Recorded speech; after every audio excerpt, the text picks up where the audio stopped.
get yourself together before it's too late. Good evening, everybody. It's Friday night, not Saturday night. This is unusual, but tomorrow's Christmas Eve, and I know a lot of people are busy, so I decided to change it, and thankfully so, because we have two really special guests today, and I'll tell you about them in a second. I just first want to tell you it's the 23rd of December. We're quickly approaching the new year. It's 9:07. I was late by a few minutes, but we were chatting in the green room. Had a lot of fun there before we started, so that's why we're late. But we're okay. We're within a couple of minutes. I'm glad everybody's here. It's a cold night here in New Jersey, and I'm sure wherever you are, it's probably cold, but it's about time and such. So, as you know, our channel has been greatly affected by Dave's absence. It's been really, really tough without Dave, and all of us, including yourselves out there, have worried about him. No, he's not coming on tonight. No, that's not happening at all. But it occurred to me after watching Veg-O-Matic Deluxe's video a couple of days ago, a very open and honest video. I think anybody who's familiar with this channel should check it out if you haven't done so already.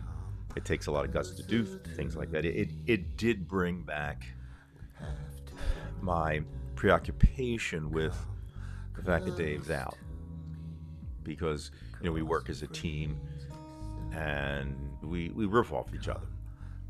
And as you know, I really miss Dave. He's a good friend of mine, and he's a good friend of yours. You've come to know him. Can everybody hear me? Ooh. If you can't hear me, tell me.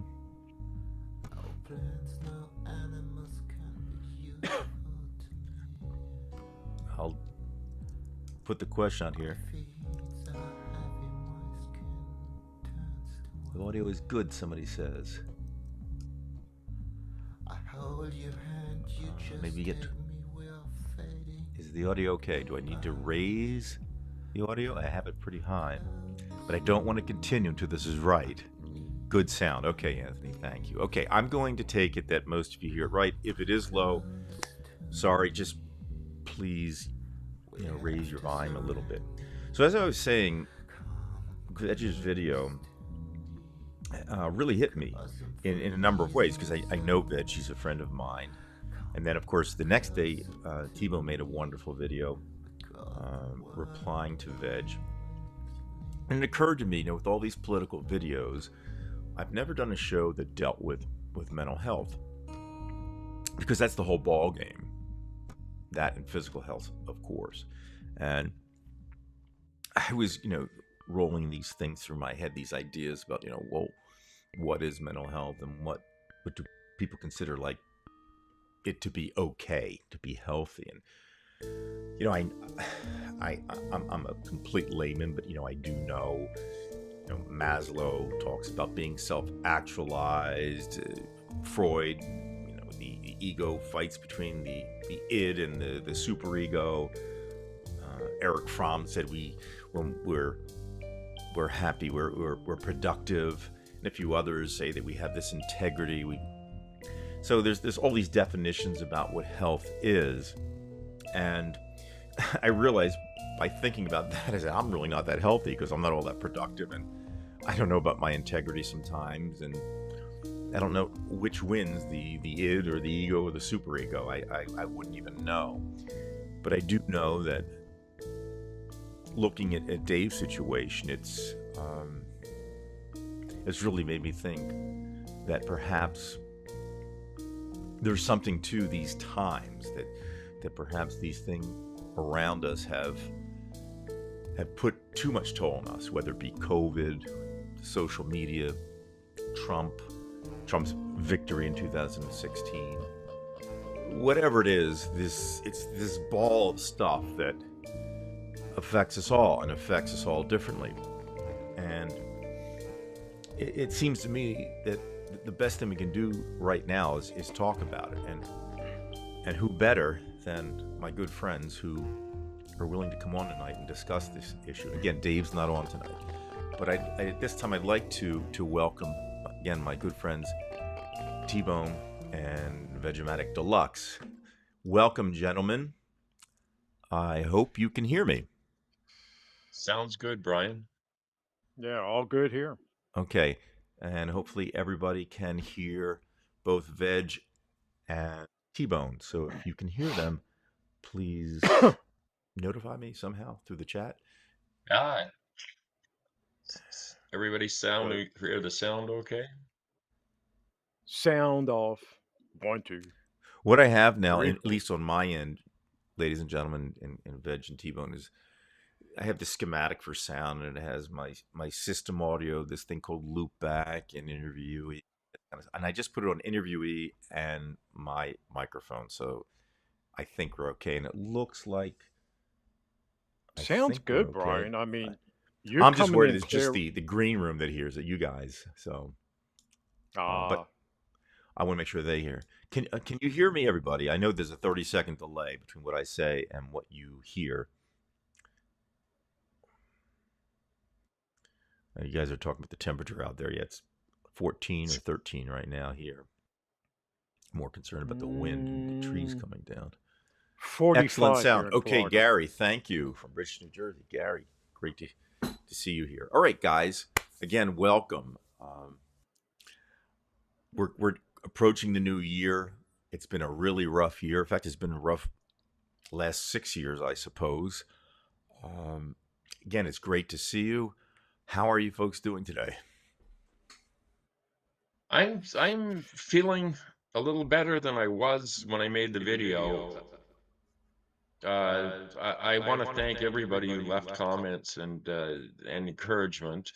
And I realized that people aren't all bad. There are an awful lot of good people that have good intentions out there, and I just wanted to express my appreciation for everybody that watches the show. And thank you, thank you for listening and putting up with an example of somebody who's extremely depressed. So and thank you for helping me get through that. Oh, that's wonderful. And you, T-Bone, how are you doing?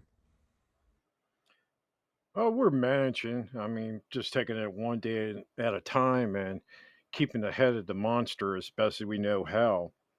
Other than that, I have to agree with Veg. Not all people out there are bad. It's just what bothers me is on these topics, people won't speak up. They feel ashamed to even speak up about it, and that's where personally I applaud Veg for actually speaking up, and it kind of made me want to open up as well. Um, we've lost quite a few people, and I'm actually sitting here now reflecting on some that have been lost that didn't get the help, that actually felt ashamed to take and get help. But other than that, I guess everything, I wouldn't say fine, but everything's okay. We managed to find a way to dig deep down within and push on. And I hope that between the three of us, that our channels can help reflect into the new year and give somebody a glimmer of hope. And we know how it feels, and especially with Dave. Uh, I can't express enough how we miss Dave, and he shouldn't be forgotten, and nobody should be left behind. That's how I feel about it, and I'm going to leave it at that for the moment. All right. So I want to start off, gentlemen, by discussing how difficult this is to approach. Because, for example, when you have a broken nose, you can identify it, you can diagnose it, and say, okay, this is what you have to do. Bang. If you break your arm, identifiable. If you have an ulcer, identifiable. But when we look at mental health in general, whatever the issue is, it seems like it's so complex, and you can't identify these things. And again, I'm talking as a layman, so maybe somebody would disagree with me, but would you agree that it's a lot more difficult to entertain the idea that you can diagnose this thing that simply? compared to say a physical ailment? I think it's very difficult because we don't understand. There's so many things we don't understand about the brain. It's starting to get a little bit better, but we're basically poking around and trying to find cures, and some people have been really helped. And myself, I've dealt with clinical depression my entire life since I was like 15 years old, and I think that the amount of understanding is better than it used to be. I couldn't talk about this way 25 years ago. Even it would have been people seem to think, well, everybody gets depressed, just snap out of it. And that's the worst thing you can say to somebody who's going through depression, is just snap out of it, because nobody chooses to feel that way. And I think the thing is that if you've got a physical ailment, people are willing to cut you some slack. If uh, I have a hard time walking these days, and I do find people are helpful. They'll hold the door open for you, and they'll be understanding. The same with any physical ailment, be it cancer or whatever. But when it comes to mental health, there's a certain subset of people that seem to think that it's really all it's you're just being a weak person, and that you don't understand how to live, or there's always been this thing of, well, just snap out of it. Can't you just be happy? And that is just so difficult to deal with when you're depressed, because nobody chooses to be depressed. Believe me. If I had a choice, and it's interfered in my life so much over the years, um, I've missed opportunities because of it. I've lost money because of it. And until we start just accepting that this is a very common ailment, not just depression, but there's, a myriad of mental issues that are on the whole spectrum. And I heard that young people, especially now, are much more prone to depression, and there's a large percentage of millennials that are clinically depressed, simply because of the condition of the world. Now, I grew up in a pretty decent place. I grew up in Canada. We had good government, lots of social programs, relatively high income, and a rich country. And even now, I am seeing a lot of that start to fall apart. And certainly in the States, the States were always to me, oh, well, they've got some problems, but it's a democracy. It's not the Soviet Union. There's a certain expectation of life going on and getting better, and that is something that most people are realizing. Hey, those things that we thought were written in stone, the thing that voting and democracy, are really under threat in a way that we haven't seen in our lifetime. And I think that's affecting a lot of people mentally as well as in other ways. So, I mean, I see it here in Ontario.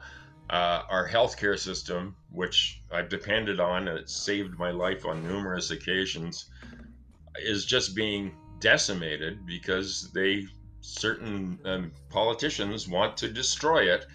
And so, as Noam Chomsky says, the thing you do is you break the system so that it doesn't work, and then offer privatization as some kind of panacea.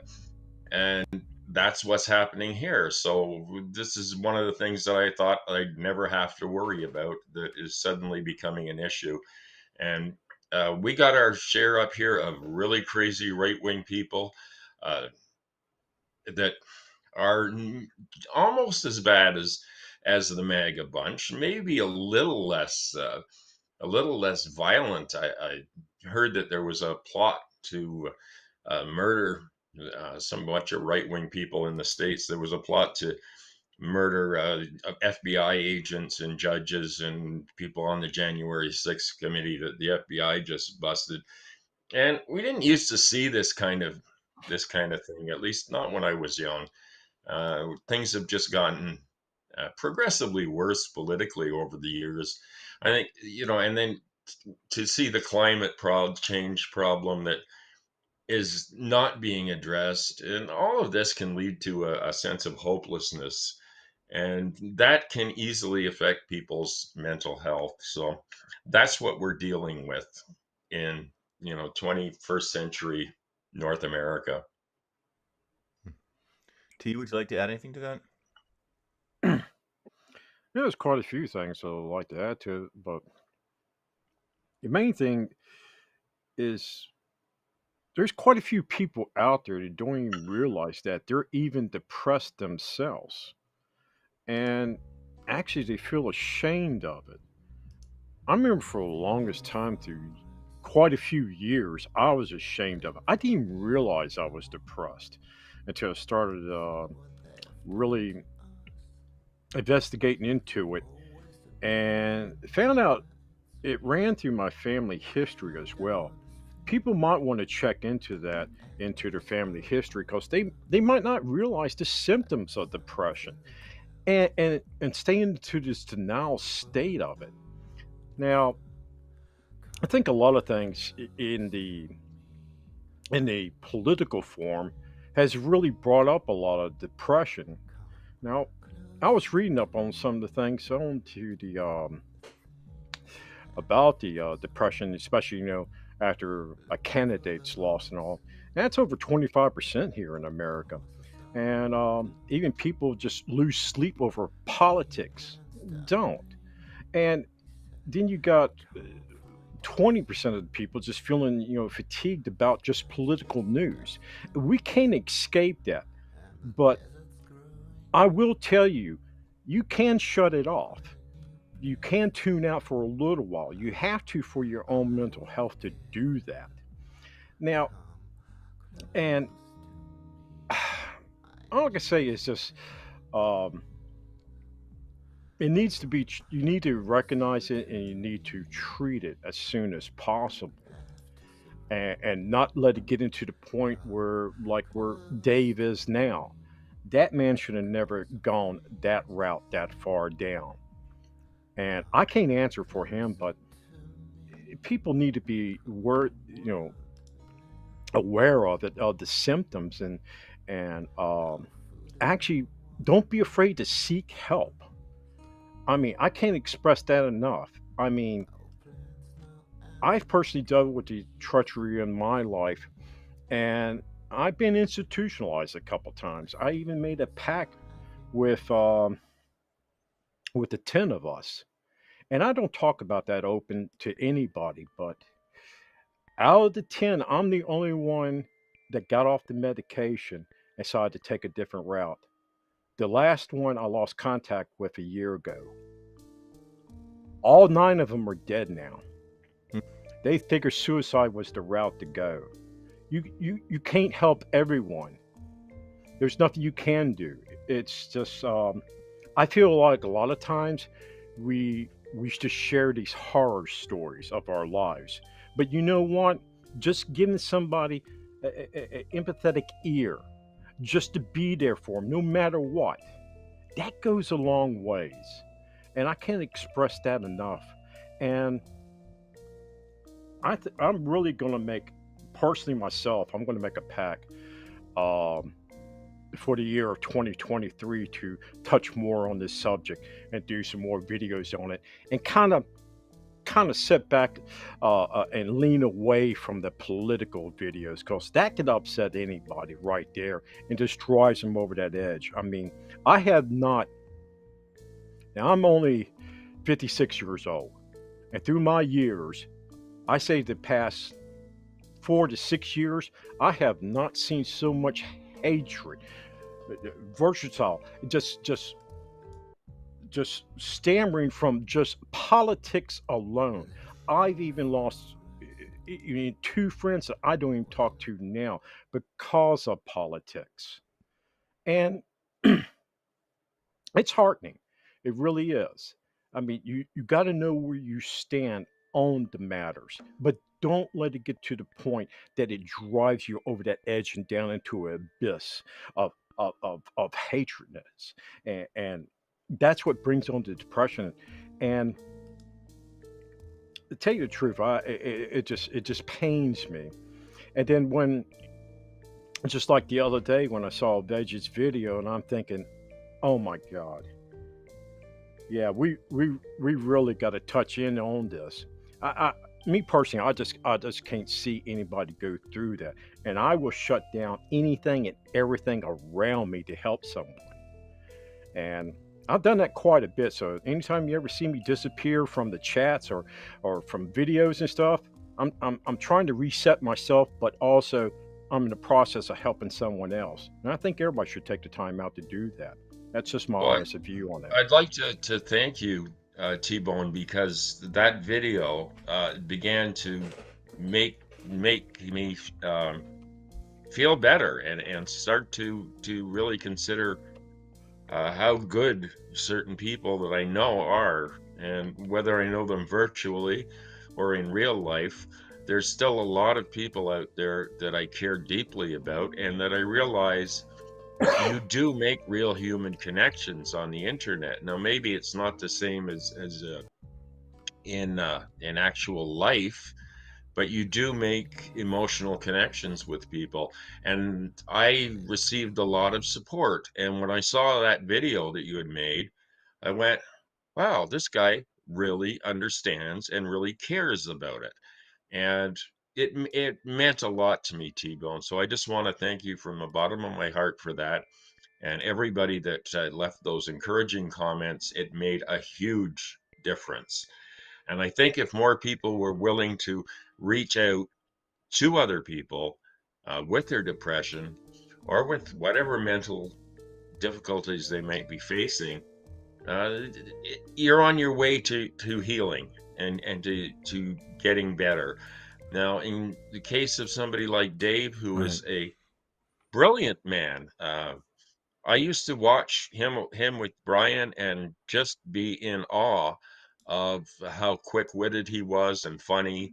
And I was really shocked to find out that he was suffering from depression, because I don't think that he is the type of person that would share that openly.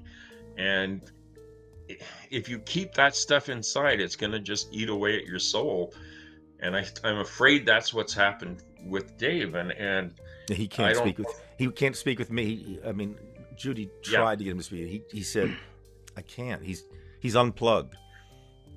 I have been in that situation where I cannot face talking to friends, can't face dealing with it at all. I curl up into a little ball, and fortunately, that hasn't happened to me in a long time. And why it hasn't is because I'm totally open about what I'm dealing with and have been dealing with my entire life. And until we break down that shame barrier, it's only going to get worse and worse and worse. And people have to reach out for help where they can get it. Now, I realize some people can't afford a therapist or don't have the insurance to cover it. But even talking to friends about it, and if you have people that you can trust, then by all means, reach out. And I think you might be surprised at how many people understand, or how many people might be even going through something similar and go, oh my God, that sounds just like me, and not feel so alone with it, because the loneliness is part of it. Mhm. And I don't know if Dave might be watching this, but if he Not a is, chance. Not a chance. Not a chance. not a chance. Okay. Well, thank you there. He would appreciate that.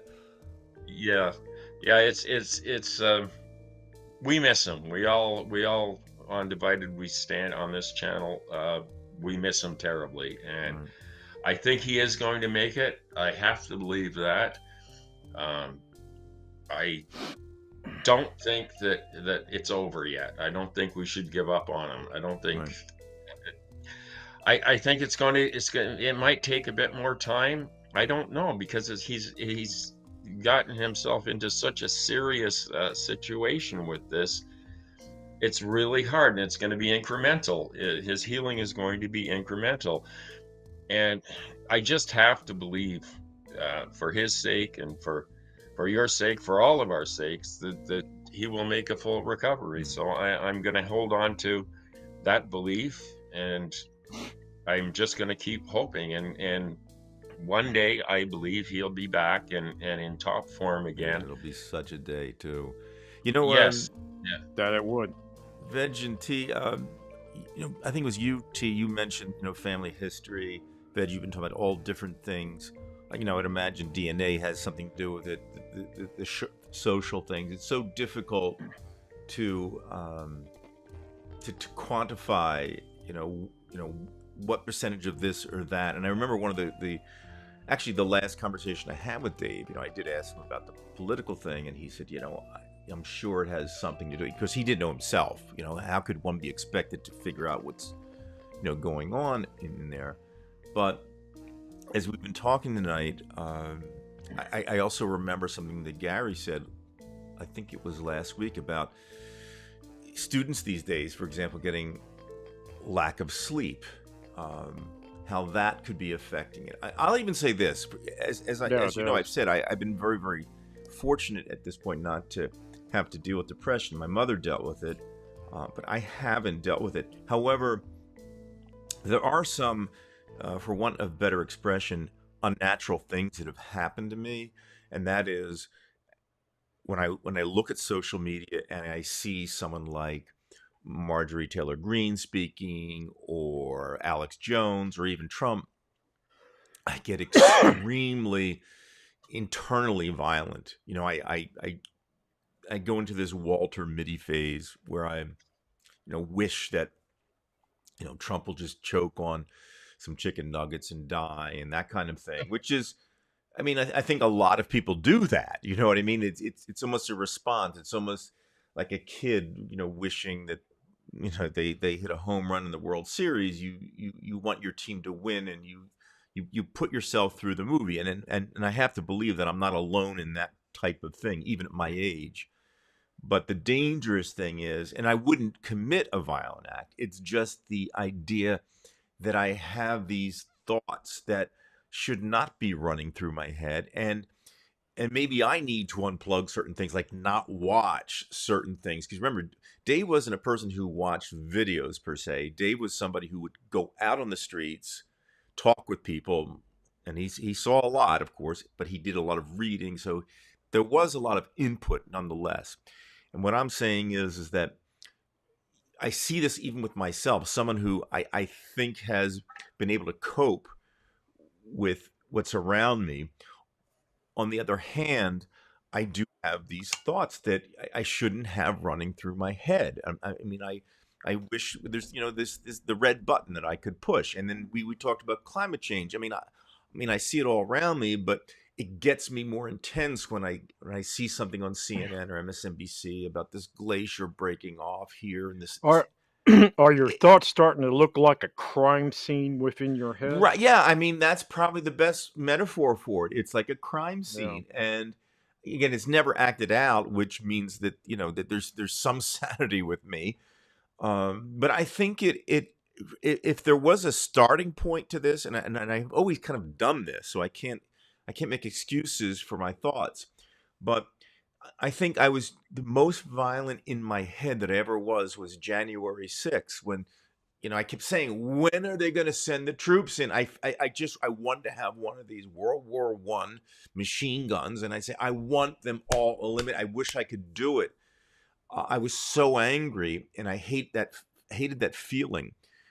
If But you ever seek any kind of medical help, any type of psychiatry, don't bring that up. oh That God. will win you, and I'm speaking for a Okay. fact. Don't bring anything like that up. That will win you a first class ticket on your bingo card to an institution. Oh shit. I said that to a I was just psychiatrist. joking, everybody. Let's just forget what I said. Okay, Yeah, it didn't now, happen. I said that to a Just testing you. psychiatrist once, Okay. and he kept asking me, do you feel like you can hurt yourself? I said, no. Now, he asked me this 4 times, so I'm already agitated. And then he asked me again, do you think you could hurt yourself? I said, answer me that one more time. and I'll show you who I'll be hurting today. Yeah, that got me a week in the institution right there. But I personally didn't realize that I was bipolar and suffered from depression, then added onto it antisocial disorder, and I stayed in denial for the longest time.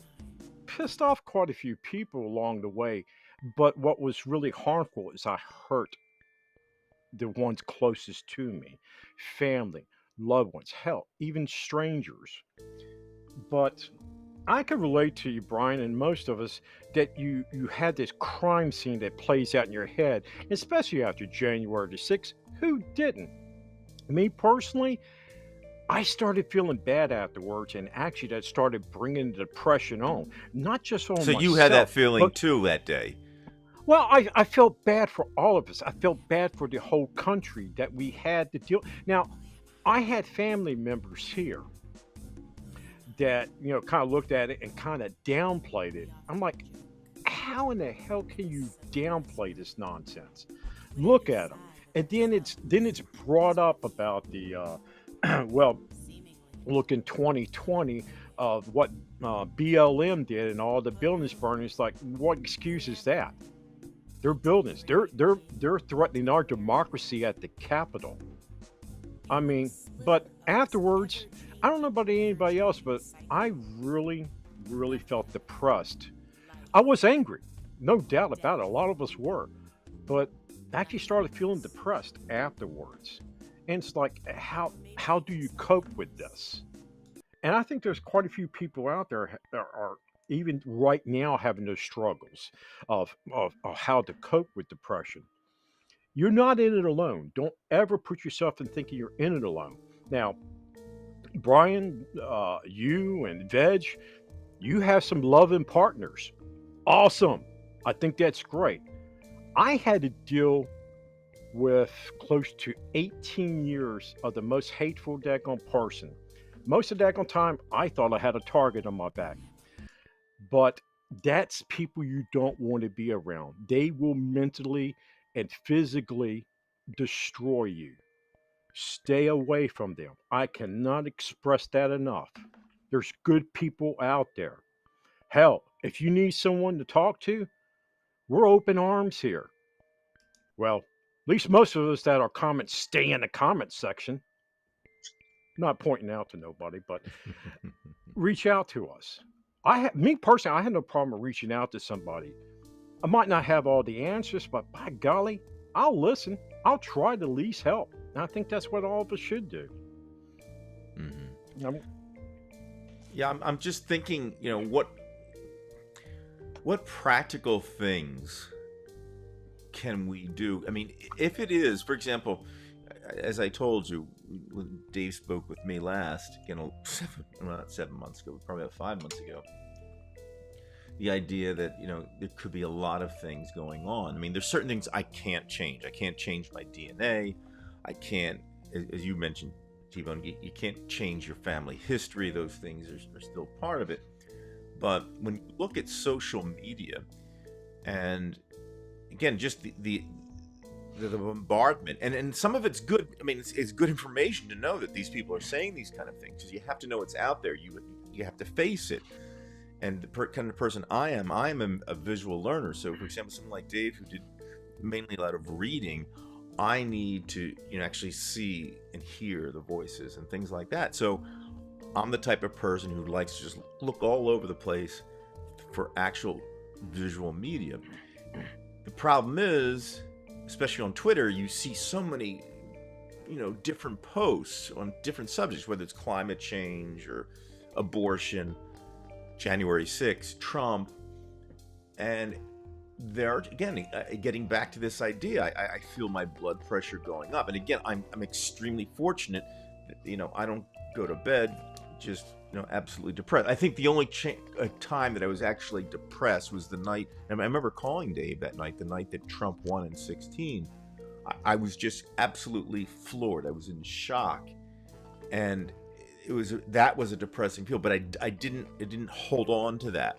But are there, again, practical things that we can do? I mean, is it going to have to be me just saying to myself, okay, go out for the walk, which is nice. It develops the serotonin, which I know is important.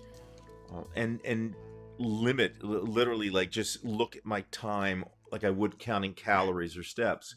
My time on Twitter or my time watching the news. Brian, you have to limit yourself how much that you take in on the social media. I mean, Twitter, come on, that ain't nothing but a hellscape there.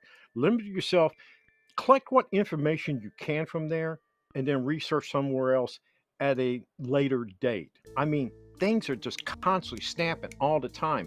But in the process of that, I think a lot of people feel not part of it and feel left behind. They feel like they got to be liked somehow, even by a stranger.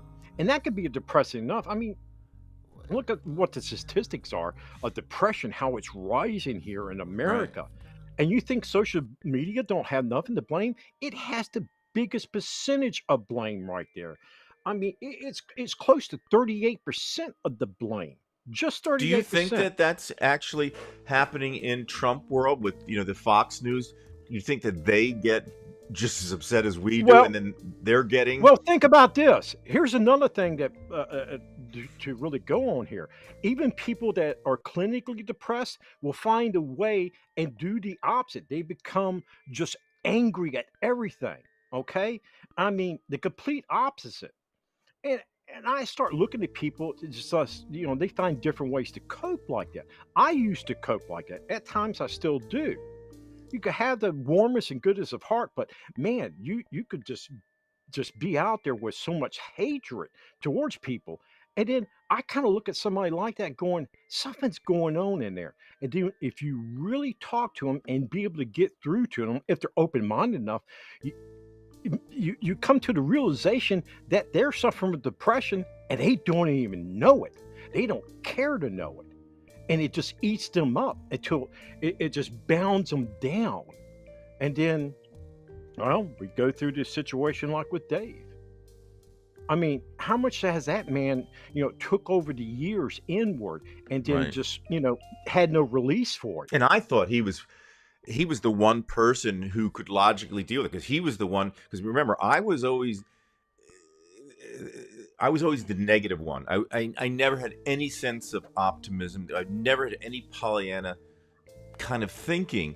However, I wasn't depressed. I was just negative. See, some people, watching this might, and in fact, it came up last week in the comment, like, Brian, maybe you'll be happy. It's not a question of happiness. I'm generally a comfortable person. I don't look for happiness. I look for interesting things, and I just do it. I don't even know that I want to be happy, but I'm certainly stable. My feet are on the ground. But Dave, was the one who always would give me this shot of optimism. And it wasn't until, 7 months ago, where all of a sudden he became more. And I'm not saying this is the why he's where he is now. I'm just saying there was a definite change in him. And again, I'm not making that connection. I'm just saying what I observed. He became more negative than I did. And again, or I was. I'm able to deal with my negativity. I don't know what it is. I just, maybe because I don't concentrate too much. I keep going When from when thought to you thought. when you saw Dave start doing that and coming down, what was the first thought that went through your mind? I was just surprised, because we always played roles like in a movie. I mean, I was the person who would always be more negative than he was, and you get frustrated. And then all of a sudden, it was almost like I'm teaching him something, and then it got worse. And Yeah. it was actually just, I don't want to say I was in shock, but in a certain sense, it was pleasing, because he was coming to my side. And now that he got there and he surpassed me, I'm not enjoying it, because the way he reacts, as Ved was saying, like, the way he reacts to it is not the same way I react to it. You see what I'm saying? It's like Yeah. one person can ask, a woman out to the prom, a girl to the prom when you're in high school. She says no, and then you blow it off, and you go to the next person. But the next person is crushed, and is ready to commit suicide. And that's the part that I have no understanding about. And And again, I don't know that there's the connection there, but I did observe it. It was very inductive, where I just saw it, and I found it peculiar. So it was just a certain sense that this is really odd that he's more negative than I am right It's now. horrifying, isn't it? Yeah, it's Well, yeah. do you think that perhaps if justice is finally served, that might help Dave's condition? I know it looks like things are generally moving in that direction. There's a lot going on as far as investigations and stuff. Maybe this is the end of the whole Trump era and that whole fascist way of thinking. Maybe it's the beginning of the end of this, and we can be optimistic about that and think that, well, they're not really winning at this point. They And aren't, and you know, Veg and T. This is the actually the negative part about this thing with Dave, because I know I keep bringing him up, but I'm just talking generally. Uh, I can't speak for Dave, and I don't know if Dave can speak for. I don't know that the political thing is really the answer. Like, in other words, if for you and for me, we say, okay, look, it looks like things are getting better, and he might even agree on that, but I don't know that's going to solve his particular problem. We don't know, but I get what you're saying. It certainly seems like some things are kind of moving in the right direction, right? I mean, although again, we could play devil's advocate and say, well, look what's happening with Russia. You know, Ukraine's on by a string here because we don't know what we're going to do come January when the Republicans take control of Congress. This thing could all go for naught because it's just people are so crazy, and almost like what T's Ha- mentioning about being around these people. You don't yeah. even have to be, you know, family members with these people. They can just be How you people. think people are going to really feel, though, that some reason here that he don't get indicted? How do you think people are going to react then? Oh, Oh again, my, I wouldn't want to be around for that. and that's why, for example, I used to get so mad at Merrick Garland. I'm saying, what does it take for you to indict this guy? You know, I can understand they don't want to indict somebody unless they feel they can get a conviction. But you know, how Yeah. long does this go on and on and on? And I think it started with Mueller. Here was the guy, like, this guy is going to relieve my pain. You know, he's going to be the tough guy, and then he Well, that's just what I'm dropped the thinking about ball. over the Mueller ordeal. And I'm thinking, are we getting ready to see Mueller 2.0 again? That's what worries me. Now, Smith is a good prosecutor. There's no doubt He about it. seems tough. But, oh yeah. I mean, look at his record at the Hague. Mhm. This man is just, wow. He's a hero's hero, okay? But that don't mean nothing if they don't push it forward.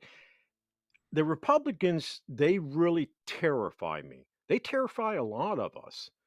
But how many people are really going to be pressed over that edge, though, if they don't indict him? That's the one thing that sticks in the back of my mind. Because call it pessimistic, I don't think they're going to even indict his ass. I mean, think about it. He'd be the first U.S. president to be indicted out of office. I mean, we can I think overlook the he has to Watergate. be indicted, if not just for He the does. He documents, needs to you be know. indicted. I Right. agree with you. He does. But no, the you're right, because this is one of those things where if that doesn't happen, you know, it's like OJ, you know, squared. It's so much more than just one thing, and it just Yeah. continues to happen. I'd rather that they get depressed than us. I mean, indict the guy. And you Right. know what? And if you can't, it doesn't work through the courts. At least you indict him. At least you're going to put them through the mental strain. You Right. know.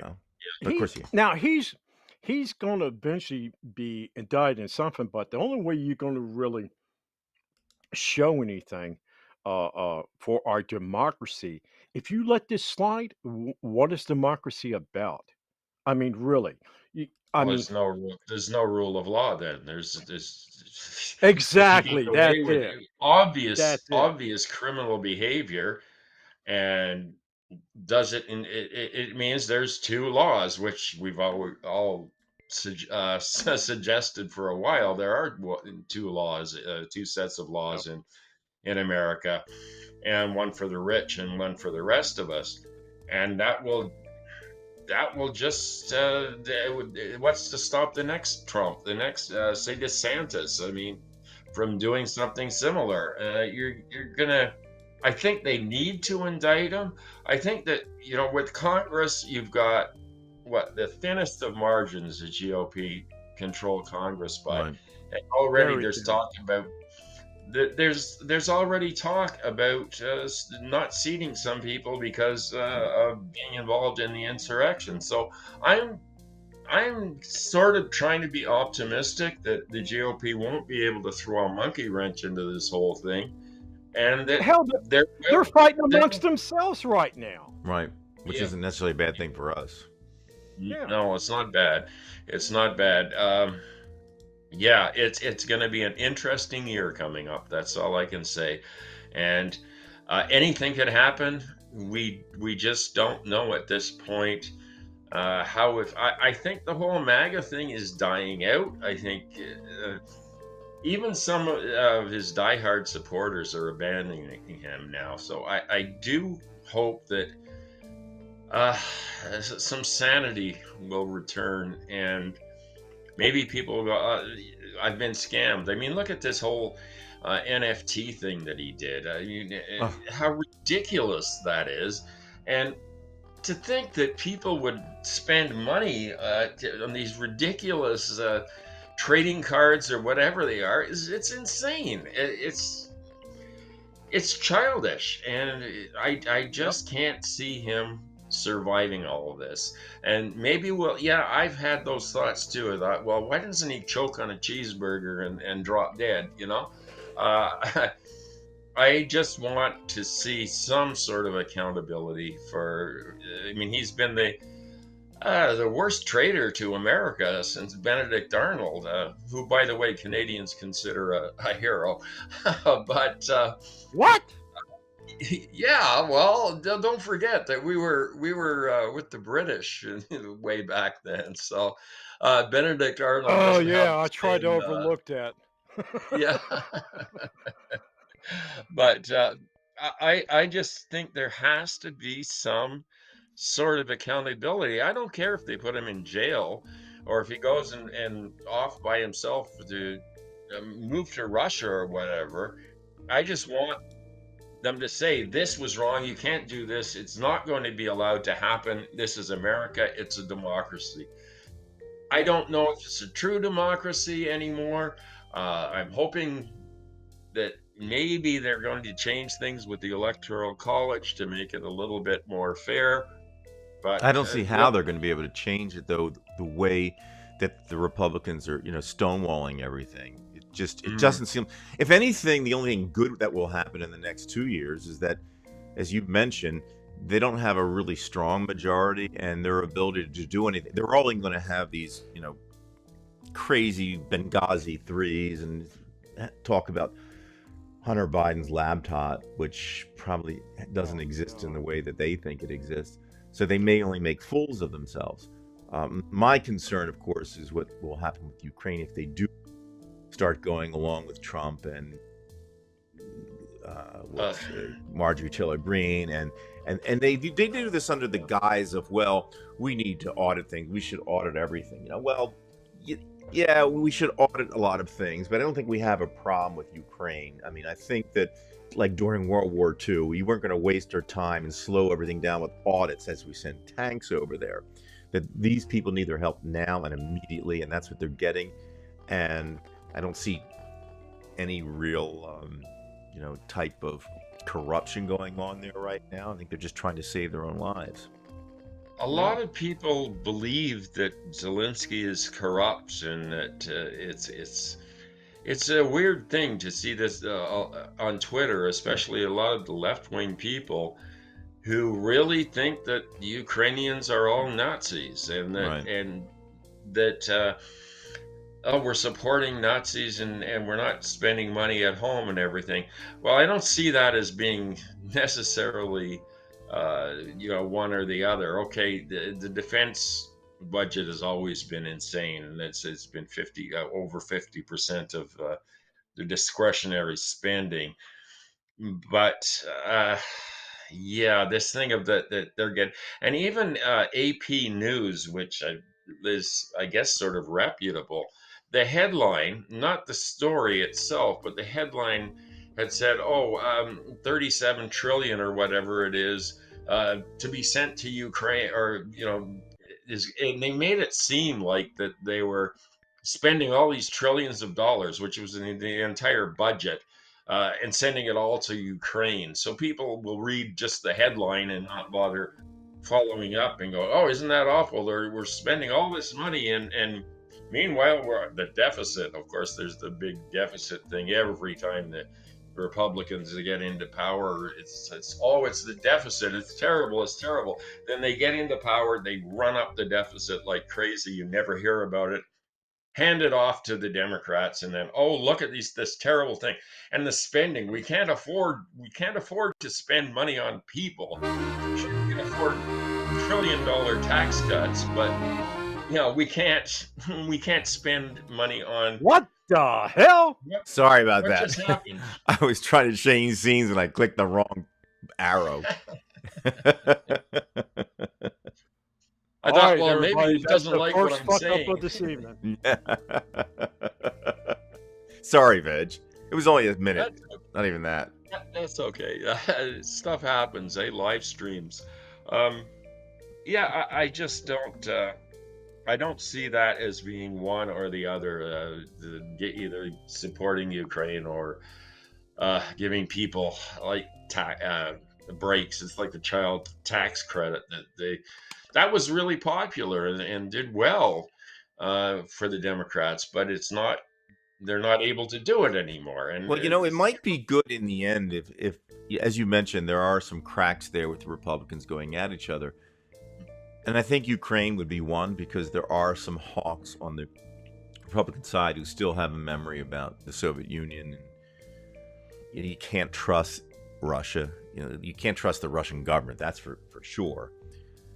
And they kind of know what's going on in Ukraine.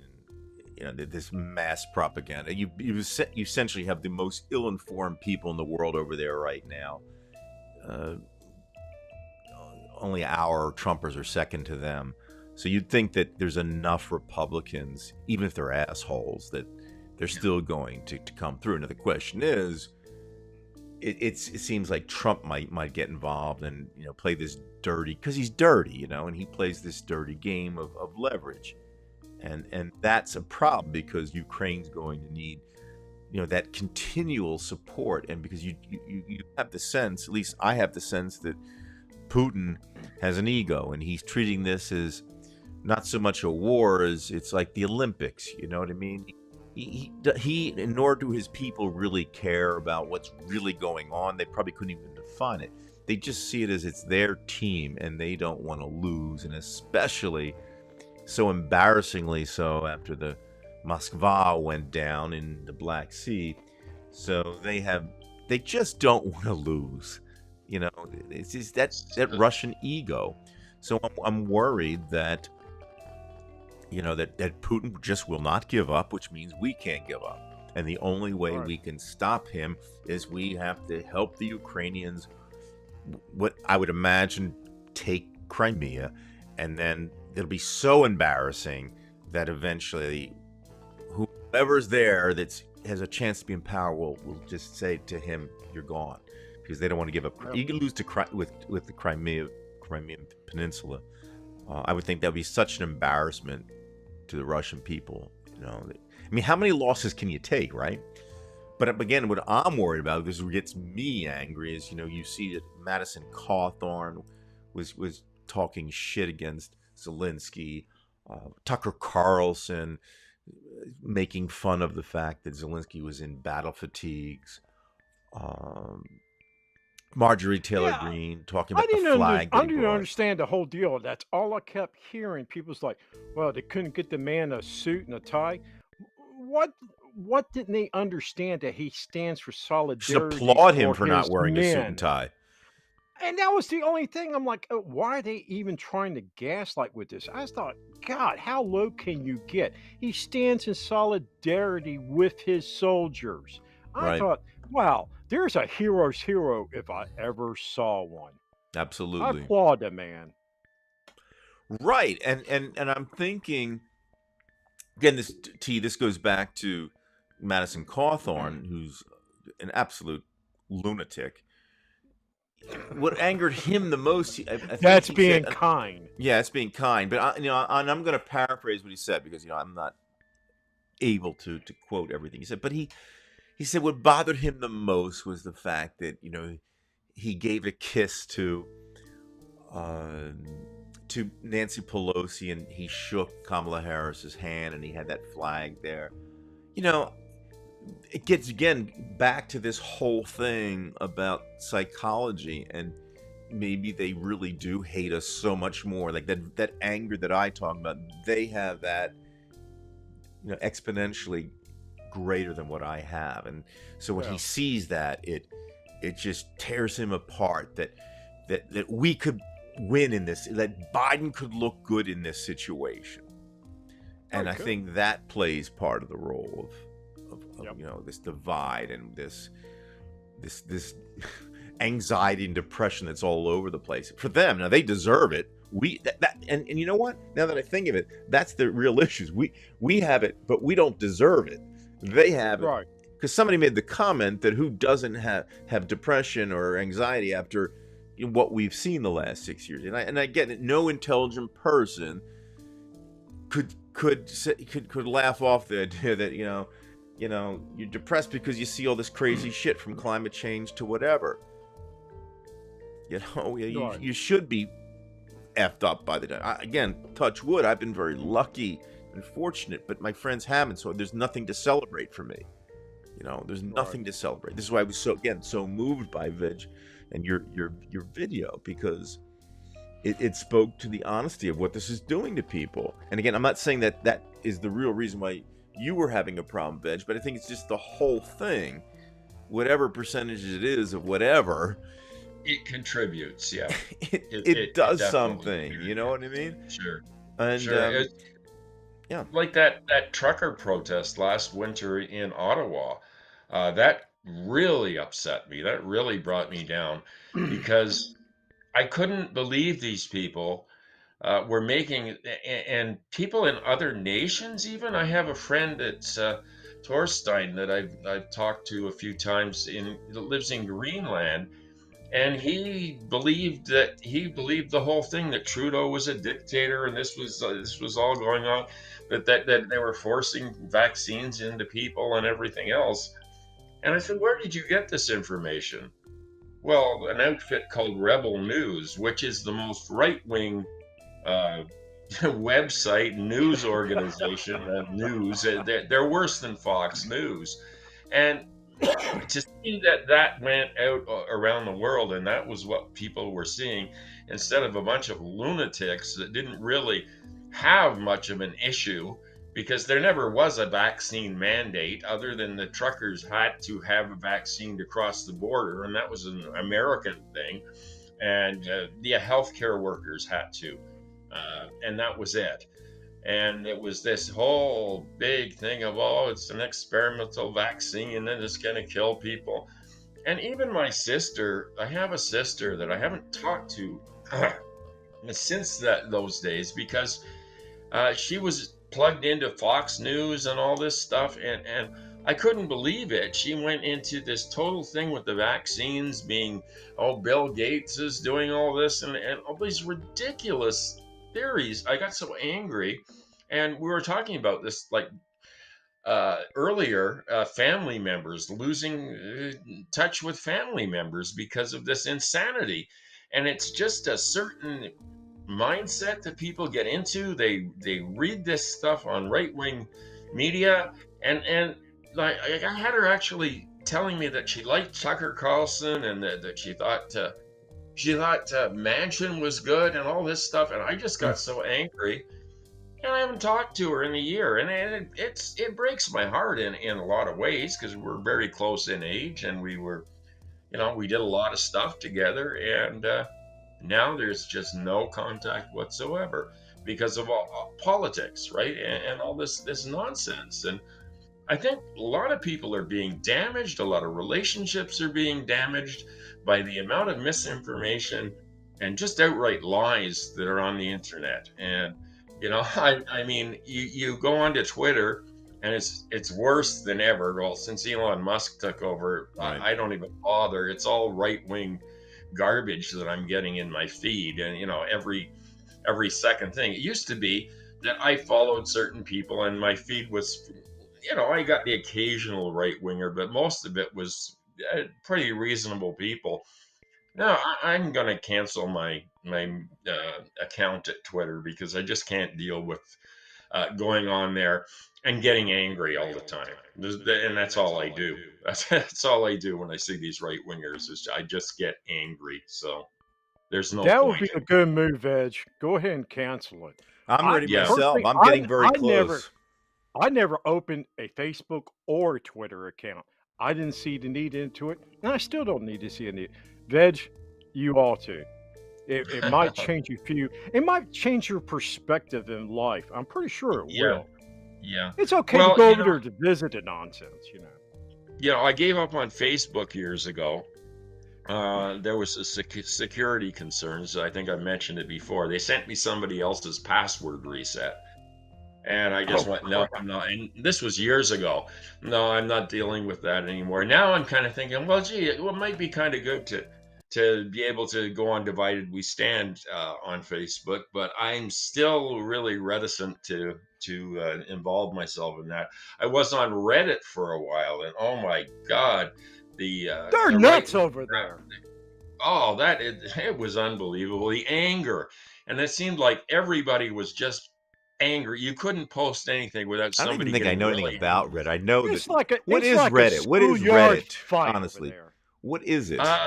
They have various groups, okay, uh, that are run by individuals. Anybody can start up a Reddit group, and what it is, subreddits. And what they do is they post information that's related to the subject at hand. Well, I was on London, Ontario. So basically, I was on there because it gave me information. I could ask people, oh, who's a good plumber, or where can I get this, or where can I get, just very generic stuff. And one day, somebody had posted, oh, if you don't like somebody, I can ban them today.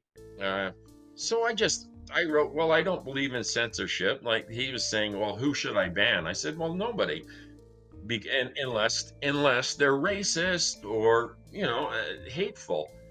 The next thing I know, he's banned me from this group forever for saying that he shouldn't ban somebody, unless they're racist. So later on, I found out that this whole London subreddit was run by a bunch of neo-Nazis. So, and I Oh, just went, wow. whoa, I'm not dealing with this anymore. I'm out of here. And most of my experience on social media has been like that. YouTube's not bad. I don't get a lot of hatred on YouTube. I get some, and I just don't worry about it. But most social media sites that I've been on are just so filled with hate, and I don't want to go on there. I just don't want to start arguing with people for no reason, and people that I don't know. And it's just when social media gets like that, I think people get wrapped up into it, and it can really mess you up. So Excuse where me. do we go with this? Because it is. I mean, I'm assuming that it is addictive in a certain way. Like, for example, I'm not quite ready to get rid of Twitter because I want to be able to get my opinion out. But then again, I don't have many followers, so what do I even need it for? And I don't like Elon Musk at all. No. Have you updated your Twitter account there, Brian? I haven't. I mean, I wasn't going to pay him the $8 if that's what you're asking. I certainly. Oh wouldn't do no, that. that's not what I was asking. I looked at your Twitter account. I'm like, God, that thing is dead there.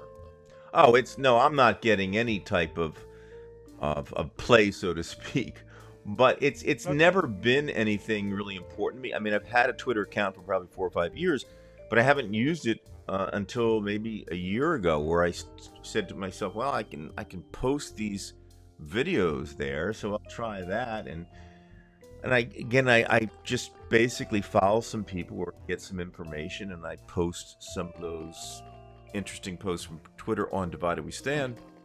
Right. But other than that, it means nothing to me. It's to me, I'm kind of stuck on Facebook, number one, and then YouTube, number two. I think that's basically where I'm, dealing. And again, I'm in my group on Facebook. Facebook, as far as a personal account, I rarely do anything. I might post like a music video or I don't know. I Right. just don't do it. 95% of what I do on Facebook is for this group, and it's a private group. Right. YouTube, it's generally Divided We Stand. That this is where Gotcha. it is. It was that important to me. Me and Oh, Dave. I just had a question about your YouTube because your channel iGeneralist Right. has over 1,000 subscribers, Right. and I'm just wondering why you don't use that channel for this. That's a great point. You see, and I've said this before, but I'm going to say it again because it's important. It was going in a certain direction. When it was just iGeneralist, I used to communicate on different topics. Every once in a while, I'd get some videos that might get some hits. I had a back and forth with Inmendum once or twice. That was kind of interesting because he usually is at odds with people. But in my case, I kind of liked his stuff. So I wasn't adversarial with him. I had an interesting conversation about economics. And then I started trying to fill out where I was going to go with this. Was it going to be more of a philosophical thing or an economics thing? And then I was posting, like, for example, I'd post a video of a Super 8 film from like the Veterans Stadium when it was built in the early 1970s, and that would get thousands of views. So I would get views. For example, I would do a tutorial on how to create a silhouette in Photoshop or something like that, and that would get a lot of views. But then Paul and I decided to do something called the Reality Report, and I was in all different directions, and then we were able to get Guy McPherson to come on, and Guy McPherson's a pretty big name in terms of climate change and Extinction Rebellion and just those type of people who are on the left, and I just thought of it as an extension of the channel. But we were getting a lot of subscribers. We were up to like maybe 12 or 1,300 at one time, and it was increasing. But then Guy didn't want us to have any commentary. He didn't like some of the commentary, and I couldn't police all of that. And Paul said he wasn't going to do it either, and I understood that. And then one day he said, I don't want to have any negative comments basically on here, and we couldn't do it. And he said that was it. And he was part of the group we had, the Reality Report on Facebook. And I understood where Guy was coming from. He didn't want to deal with the bullshit, and that was his opinion. And he had his right to, because he's nice enough to do it for us. And then after 7 videos with Guy, they kind of stopped, and Paul and I had a falling out. And it just didn't work. And then I realized that I could continue with these 1,100 subscribers or so, but what was I going to do? Was I going to do the Guy McPherson type video, which I really didn't want to do anymore with myself talking about climate change? I just run that out because I was doing that since like 2011. The channel had no target market. That's what I'm saying. It had no definite customer, and anybody who was going to subscribe was just either one or the other, or this or that, and it was lost. And if I did this, I was going to lose all those subscribers and all the people who watch the Guy McPherson videos. And that's essentially what it is now. The people who go to iGeneralist just watch those climate videos, unless they're looking for my tutorials, and that's starting to build up again too. But no, I don't do it. And I basically made a farewell video about the Reality Report one day, and I said this is not going to continue. I didn't go into the specifics, but I basically said, this channel became big because of Guy McPherson, not because of me. And you might think I'd be real happy to get 1,000 subscribers, but in a way, it was one of the worst things that happened, because it was nice to have that number, but the channel was going farther and farther away from what I wanted it to be. So I could do it. I could say, okay, guys, let's go on iGeneralist. I could do it right now, but we'd probably have fewer viewers on that channel than we do right now because it wasn't a political channel. You know, Right. as soon as I did a Right. political video about Russia, 8 people would watch. You know, Yeah. Yeah. so Yeah. I was really mad at myself. And oh, by the way, in fact, one of the disagreements Paul and I had, I purposely made a YouTube channel called The Reality Report, and I posted the videos on both channels. And The Reality Report had around 300 or 400 subscribers, and at that time, iGeneralist became Head in the Box. That had 12 or 1300.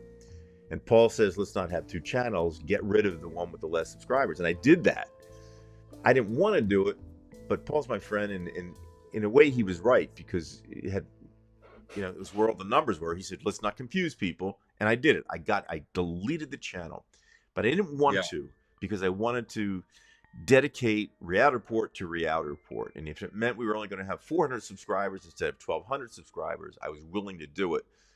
But again, the Reality Report was a duet, so to speak. You know what I mean? And I wasn't going to do that to my friend. And he was, I think he was wrong and right at the same time. It was, I personally think it was best to have a Reality Report channel, but at that moment it was the right decision because that's where the numbers were, and we were looking for numbers.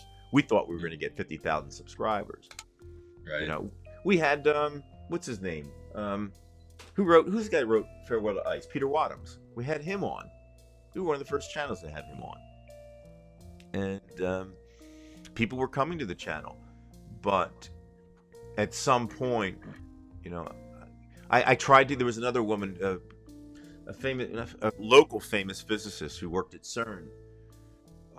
Nate Goldschmidt had given a name of very famous, I'm not going to give her name out, but she's from London, England, or from England. And he said, maybe she'll go on your show. And I tried to get her and she didn't come on, but I thought that would have been it. I thought if I got her on, that would have been it, because she was really big in Europe, but we didn't have it. And then I just said, fuck it. I mean, I said, I'm doing this thing wrong. I'm a business teacher at high school, and I'm teaching kids about target market, and I'm not doing anything right here. You know what I mean? And really, and quite frankly, 1,000 subscribers, it's a nice number, but it's still a tiny channel. If you have a big channel, you better have 100,000 subscribers, in my opinion. Yeah. If not 500,000. You're not doing anything. I mean, in terms of if you want to be somebody, I'm not a somebody here. This is just because I think it's the right thing to do. So I'm going to stick with this because this is specifically about we've got to stop authoritarianism in the Republican Party, and this is why it's divided we stand. That's it. Yeah. And YouTube's going to bury this. I mean, the only chance that this gets views is if, you and I talk on each other's channel and say, go to bed, just go to T-Bone.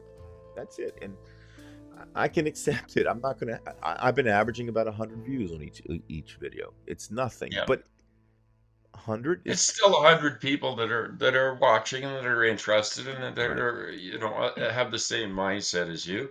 And what do you get with a huge channel anyway? I mean, it depends what you're after.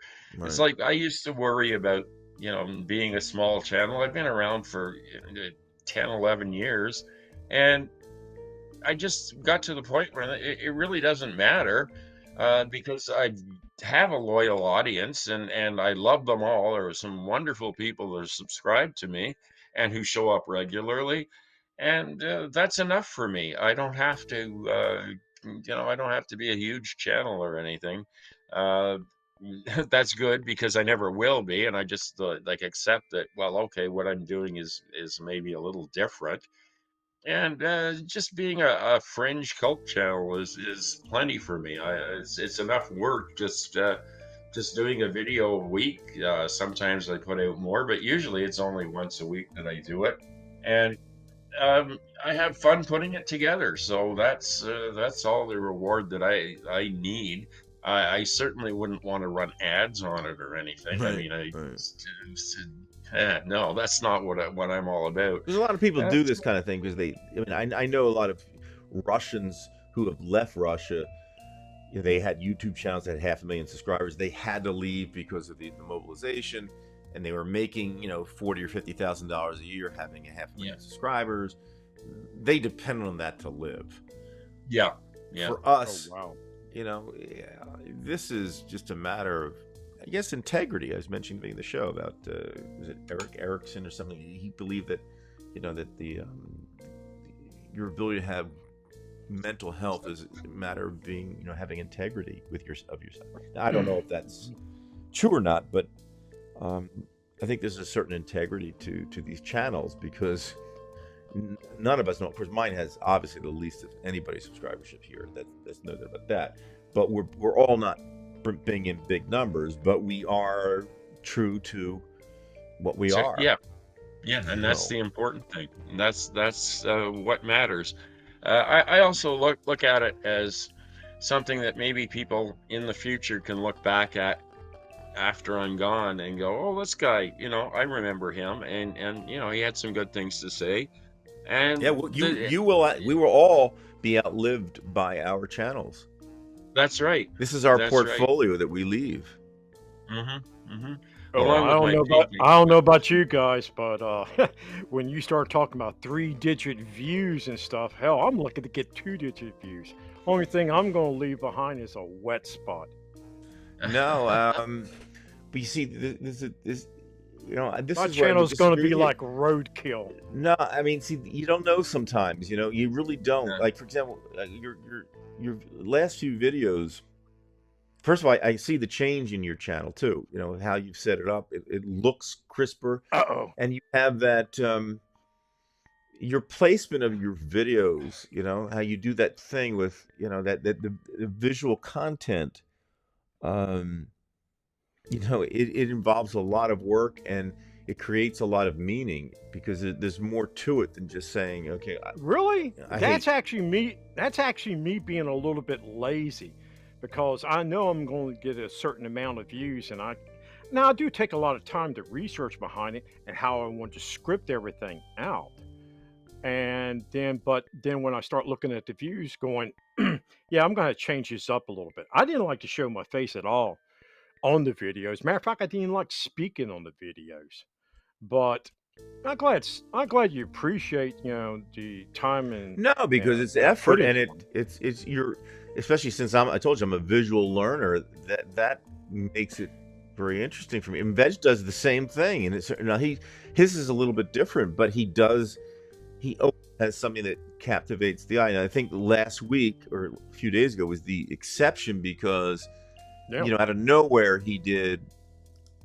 I mean, you could explain for yourself, Veg, but yours was just, it was from the gut, 3 days Yeah. ago. But in general, what he has that that humor behind it and the visuals, and I think that takes a lot of work because you have to actually think about what you're doing, and it is helpful, I think, to at least to people like me who are watching because it's not bland. There's more going on. So whether you get 8 people watching or 8 million, I think it's just, again, it's the integrity of yourself. Like Yeah.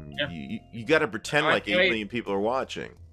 if I didn't enjoy doing the work, I wouldn't bother with it, honestly, because it's never been about getting an audience. I actually enjoy the process of making it, of editing it, of doing some animations in Blender, and it's just more of a creative outlet. I look at it a lot like my paintings. I enjoy the creative process, so that's why I keep doing it. And as long as I am enjoying it, I'll keep doing it. And the moment I don't enjoy it or it becomes a big hassle, I'm just going to stop. So I'll just keep going with it. And I like doing the visuals and everything. It's a lot of Yeah. fun for me. Well, all And I three think of us I think certainly have something to say. There's no doubt about that. I mean, we're Who angry passed enough. away? John McLaughlin, I just saw that he was. In fact, I was just texting with Paul McGinley today. We were talking about Holsworth and McLaughlin, and McLaughlin, great guitarist who played for Mahavishnu Orchestra. No, Um, I didn't know that, but it's funny too because if anybody knows who John McLaughlin is, he's a jazz fusion guitarist. He from England. He always had a very youthful look. He was a really good-looking guy and always. Oh, looked that's really young. John McLaughlin. Oh, Yeah. shit. Although I don't know if this is the same John McLaughlin because it could be talking about McLaughlin from the McLaughlin Group. Kinky, are we talking about John McLaughlin, the guitarist? Yeah, really, Kinky. Which is it? So maybe we can get an update on that because I'd like to know. Oh, maybe it's Come a on. different McLaughlin. Okay. Maybe it isn't John McLaughlin, the guitarist. 'cause Oh, when- that McLaughlin shows you was my the musicianship. speechwriter for Nixon. Oh. Okay, I'm sorry. Because, yeah, that's the musician in me, John McLaughlin. So it's good to know it's- John I mean, McLaughlin's it's still still alive. sad. This is- you know? Okay, it's still sad though. Either way. Yeah, that's, here, John McLaughlin, a couple Oh, years ago, was I chatting wanted about... to address a little off topic. I wanted to address something earlier that's, that Kim said was talking about my cigars and my stinky cigars. All right. Well, my cigars are made out of pipe tobacco. So the reason I started smoking these and got away from cigarettes because I got tired of the little cherry flying off on my motorcycle into my face. So I started smoking these. So that's pipe tobacco. All right, that's Okay, it. so That's my rant.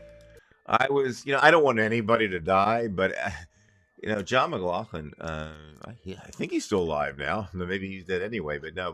But Which one? yeah, again, Beg the difference.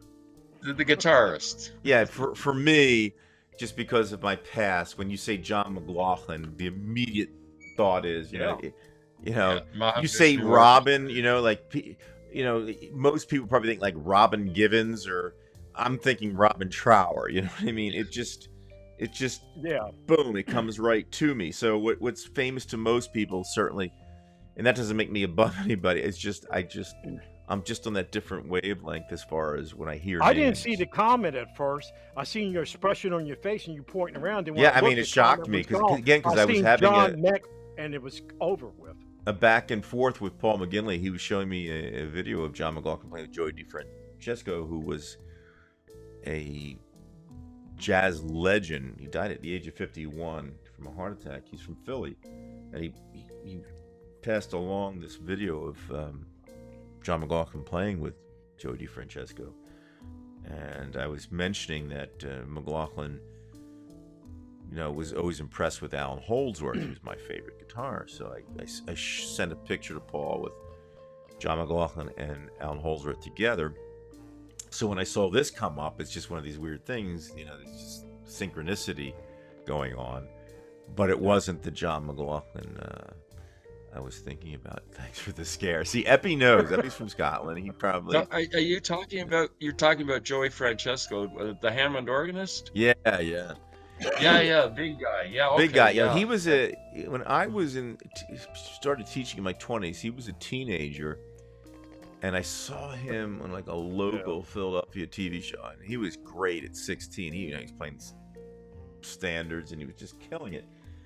And he was ready to play when he was 16. He was just that good.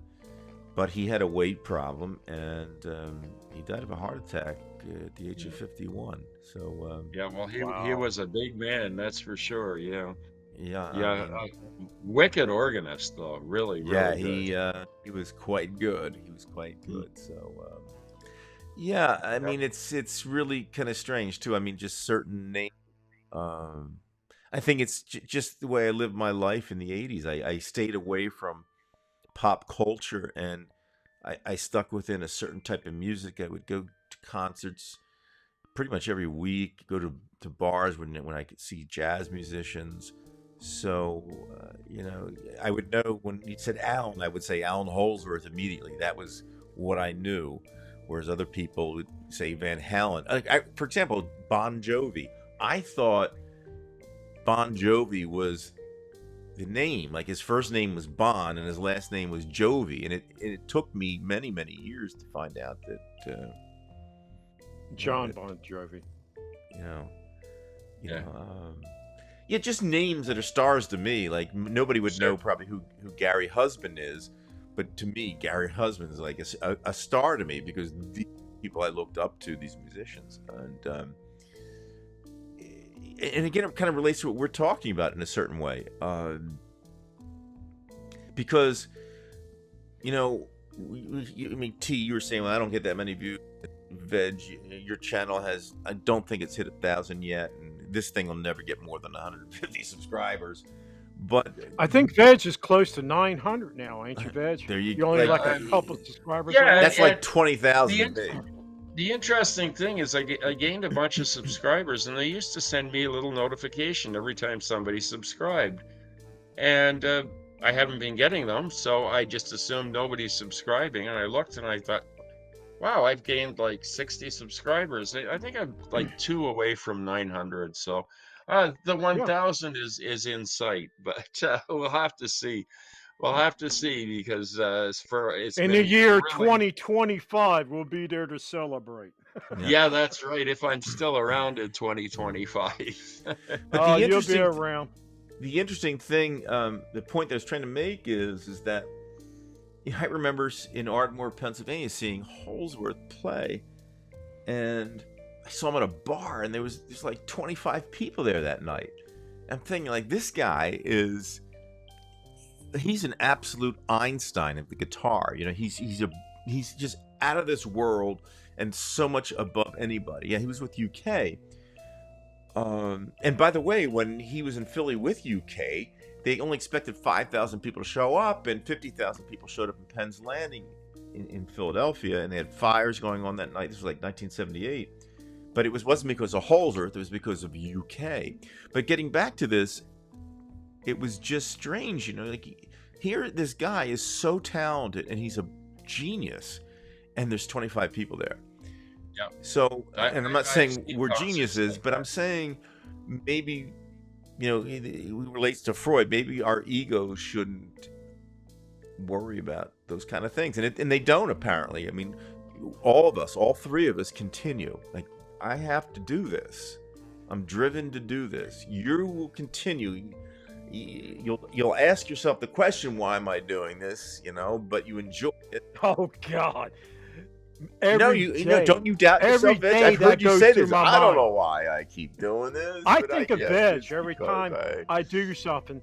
Veg is always that saying he had in his head of a moth to the flame. And I'm like, God damn, Veg. So I that's why I keep doing it. It's like, you know, if he's going to keep doing them, I'm going to keep doing them. That's the way I look at it. I mean, one backs the other. We're moth to the flame. Now we might take breaks from it, you know, now and then, but yeah, it's an addiction. YouTube's like a drug. We just can't get over it, no matter how hard we try. Well, I still like to think that it's extremely useful, and not only Yeah. that, if you think about it from in terms of marketing, and I don't mean marketing in a bad sense. I mean in a good sense, in the sense that people will go where they enjoy, and you've seen how the networks Yeah. have just been destroyed. You know, it used to be ABC, NBC, CBS, and then PBS, and that was it, and maybe some UHF channels. And now people on their TV watch YouTube. I mean, YouTube is competitive with, if not higher than Hulu and Netflix in terms of what people are watching. You look at the millions of people who are watching. Now, the problem is that originally it was set up in a beautiful way, is that, you know, we could communicate with one another without any commercials. We'd be our own stars. You could communicate with somebody across the world. It was a connection, and now Google purchases YouTube for $1 billion, whatever it was, and now they've commercialized it and monetized it. So people like us, Veg, as much as you have 10 times the number of subscribers I have, you're going to be buried. You know, there's going to be somebody named Veg2 or something who's going to be, you know, right there in the search compared to you, because you don't monetize and those kind of things. So there's no chance for us if we're not monetized. You know, see what I'm saying? YouTube, and I understand where YouTube's coming from a business standpoint. They're letting us use their platform, and we're not paying them, right? I mean, We are, but this is not what it was originally set up for. It was supposed to be something, basically free, or at Yeah. least you would be willing to pay a little. Yeah. I mean, I wouldn't mind paying for YouTube if it didn't have all the ads and it was literally what it was supposed to be. But Well, now you, it's you been can get bastardized. you can get YouTube Premium, which I have. It's about $11 a month, and you don't get ads at all then. So there is that option. I don't know if you know about that. I know there was a premium thing, but does it help you out at all as a creator? I have no idea if it helps me as a creator. I just don't like ads. So, and I used to use an ad blocker because that wasn't available. So once it became available, I went, sure, it's worth $11 a month to me. It's entertainment. There's lots of stuff to watch, and I don't have any problem with that monetization model. But the commercials, if it had commercials on it, I just couldn't be bothered watching it. So. Now, by the way, here's something interesting. This comment. Now, this comment to most people would be just innocuous and it would just kind of pass by. Unless this means, like I said, maybe I'm completely reading this wrong from Stuart. It says L like sand, and I'm thinking, I don't know what you guys are thinking, but there's an Alan Holdsworth album called Sand. It has a song called Pudwud on it. And I hear it in my head as soon as I saw that comment. So I don't know if Stuart meant he liked the Holdsworth album Sand, or he just had a typo. It says, like I said. I mean, I don't know. Stuart, is that what you meant? I mean, I let don't us know. know. This is something. interesting. Again, it just shows you, in a way, it's determinism. It's your background and how your brain picks things up. Oh yeah, yeah. If I say to you, like, name a city, like, immediately, I'm going to say Philadelphia. You might say something from Florida. I don't know. And Veg, you might say Montreal. I don't know. Yeah. Actually, I wouldn't say anything about Florida. I actually would say something about Virginia because I spent most of my life there. So I would think of Richmond. Richmond, Virginia. Right. Yeah. Okay. Because I know you're originally from Virginia. It's a Yeah, minor I'm city. from that area. He saw Holdsworth. Yeah. He was told us what bar he was doing. Yeah, real nice guy. We showed you some licks. Wow, that's interesting. I would have you on the show just for that, Ken. I mean, that's. You ought to hear Ken play. Well, I mean, believe he's good. Was it Ken? Yeah. Now Yeah. and I mean this truthfully. Because Holdsworth ruined me as a guitarist. Because when I was around 18, I was studying classical guitar, and up until like maybe 23, 24. But I was still doing the Holdsworth. I was trying to figure out what Holdsworth was doing. And if you're a Holdsworth aficionado, which I'm sure you probably are, when UK put out their album In the Dead of the Night, that one solo from In the Dead of the Night, I was trying to figure it out. And I was, I'd never seen him play, but that solo just killed me because, I knew that the intervals were getting strange, but I didn't have the sense to think that, he's stretching his hand out. I was trying to figure it out within like a 4-fret block. And I remember trying to figure that solo out and transcribe it when I was around 20, maybe 18, 19, whatever it was. And I was going nuts. And then I went into this whole Holdsworth phase of trying to do his thing and not knowing what he was doing. And it ruined me because, one of the things Holdsworth said is, you should all not try to copy me. Do what you got to do for yourself and develop your own. And he was right, and I wasted all this time trying to play like him. And I eventually figured out some licks, but it just wasn't the way I played, and I loved it. But In the Dead, when that song came out, that ruined me. It ruined me for years, and I guess only a musician would kind of really understand that. You still play, Brian? No, I haven't picked up the guitar in probably about 9 months. Every once in a while, I'll pick it up, and I'll usually pick up the acoustic because it's just easier to pick up. I haven't touched the electric in 3 or 4 years. Don't forget, I used to play 6 hours a day. This was a thing with me. Yeah. Dave and I played in the group together for about 5 years. You know, we gigged every weekend. Um, and that's how we developed, you know, a bond. We played, but you know, guys, you know, it's like anything else.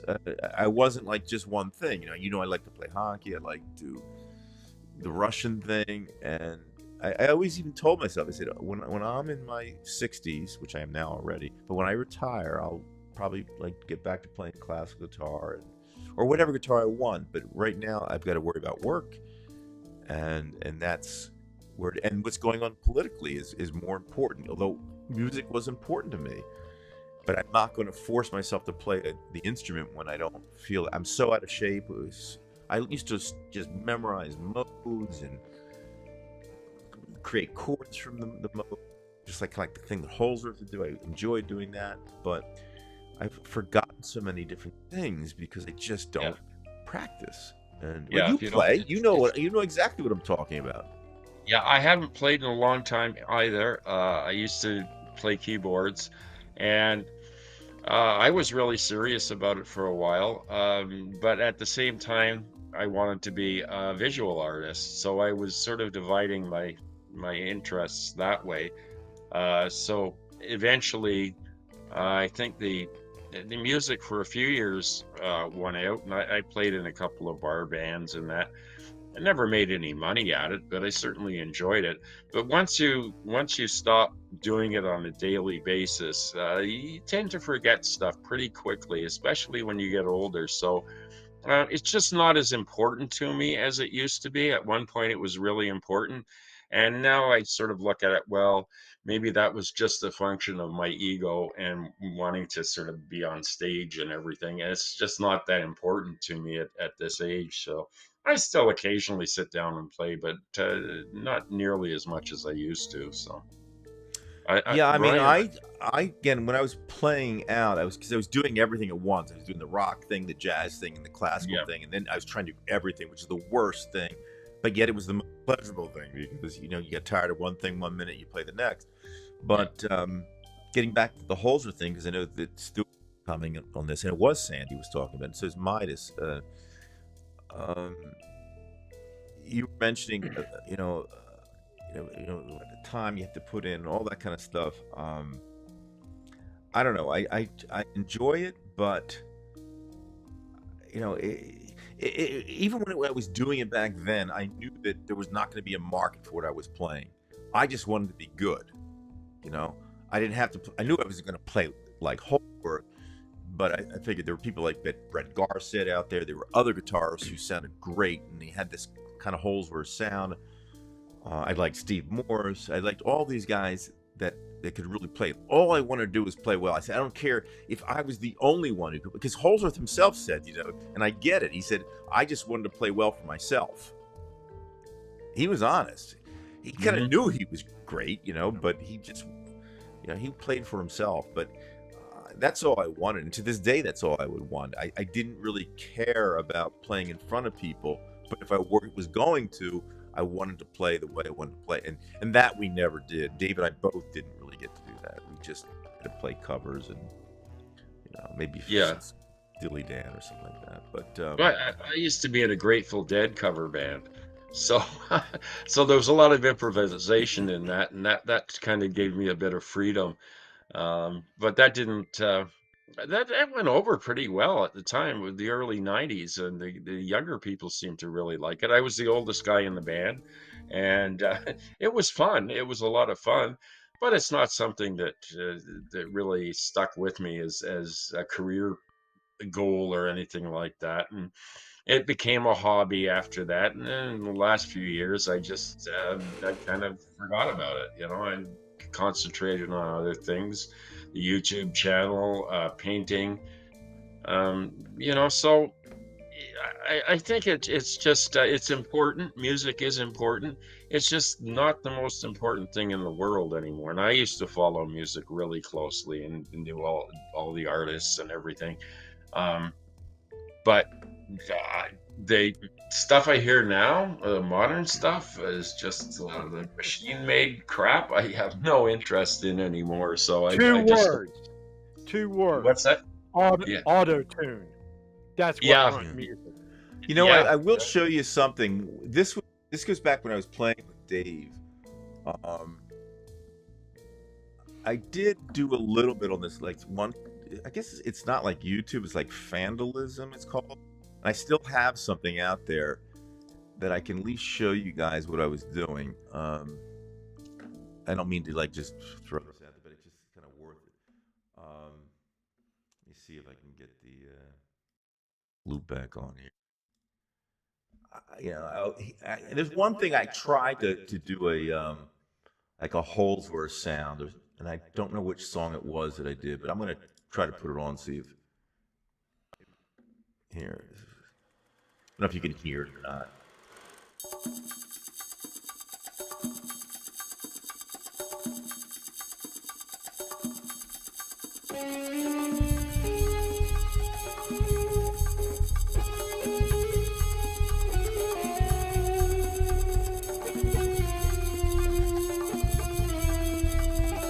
Doesn't really sound Holsworthy there, but my interpretation of how I.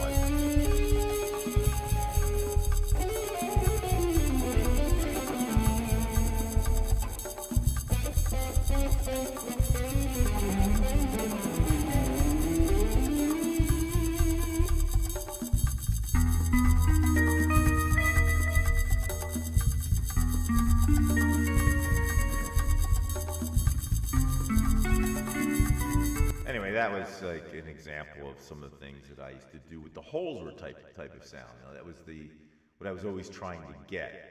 And Had a Pink Floyd vibe to it. yeah, I mean, I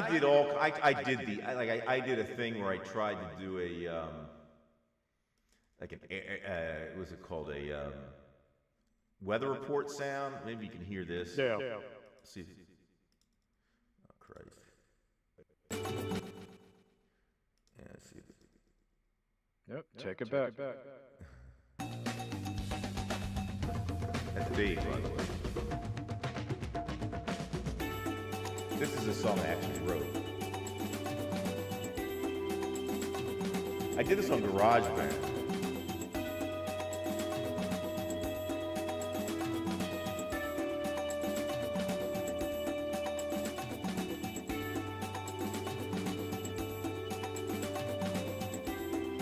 Anyway, it just that was what I did. You know, I enjoyed it. I wasn't getting many followers or anything like that, but it was what I enjoyed. And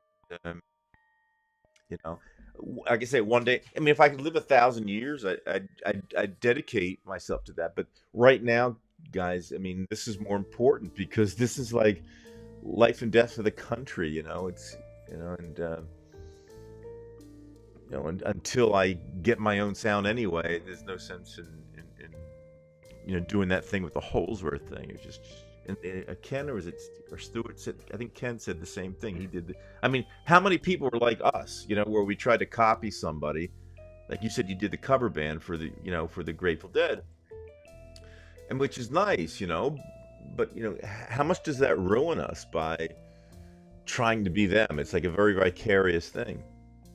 It's true. I don't know, but I've gotten off topic here because I know that we wanted to kind of stick with this tonight. Let's see if we have any comments. I think we should get more musical comments now than depression and things like that. We got Stevie Ray Vaughan. We've got Stanley Jordan here, Pat Metheny, Steve Morse. Yeah, and by the way, Steve Morse, it wasn't until I was, I think, 17, I saw Steve Morse and the Dixie Dregs, and then I changed from rock to fusion. I said, oh my God, what the hell am I watching? And I thought, yeah, I mean, the minute I saw Steve Morse, I realized there's something more than just, what's his ass name? Who did Cat Scratch Fever? I can't remember his name. I don't want Ted Nugent. Ted Nugent, he's a Republican anyway, and it just goes to show you too, like, that real crude rock and roll is like Republican America. Like they kind of co-opted rock, like rock was going into the progressive shit. We saw, we progressives were kind of like the progressive music of Emerson, Lake and Palmer and UK and Yes and all that kind of thing. Oh, I love Yeah, me some Yes. yeah. I just, yeah, I kind of saw that. Maybe I'm wrong, but that whole thing of Ted Nugent, Pat Travers, and just that Robin eight chord Trower. rock. Well, Robin George Trower, Thorogood.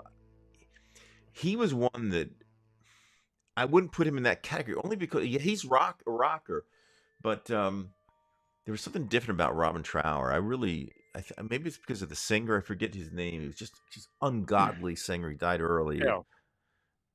I forget the guy's name. It sounds like Clower or not Trower. That's Trower. I'm trying to think. Dewar. I think his name is Dewar.